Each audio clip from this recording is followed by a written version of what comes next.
હવે વાત કરીએ ખેડાની તો ખેડા જિલ્લા લસુંદ્રામાં આંતરરાજ્ય પ્રેમ લગ્નનો મામલો સામે આવતા વિવાદ ઊભો થયો છે। પાટીદાર સમાજની પલક નામની યુવતીએ રબારી સમાજના યુવક સાથે પ્રેમ લગ્ન કર્યા હોવાનું સામે આવ્યું છે।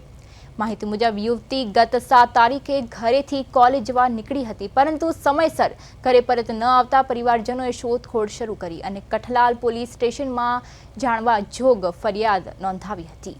ગઈકાલે મોડાસાના સબલપુર પોલીસ સ્ટેશનમાંથી પરિવારને ફોન કરીને જાણ કરાઈ કે યુવતી પલકે પિયુષ રબારી નામના યુવક સાથે પ્રેમ લગ્ન કર્યા છે।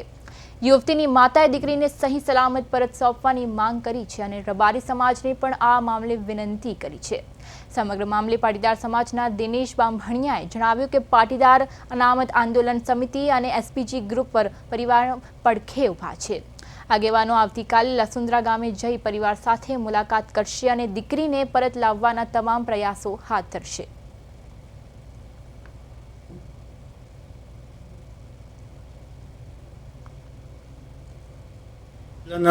લસુંદ્રા ગામની દીકરીના પરિવારે પાટીદાર સમાજ અને દરેક સમાજ પાસે એક માંગણી કરી છે કે અમારી દીકરીને કોઈ અન્ય સમાજના વ્યક્તિ પગાડીને લઈ ગયા છે।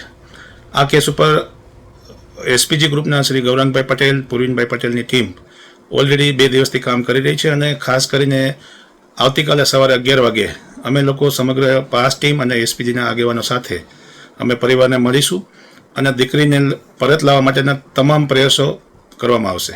સાથે સાથે સમાજમાં કોઈ પણ સમાજની દીકરી હોય એને ખોટી રીતે બગાડવાના પ્રયત્નો ન થાય એ જ અમારો ઝુંબેશ અને અમારી મહત્વની ભૂમિકા રહેશે।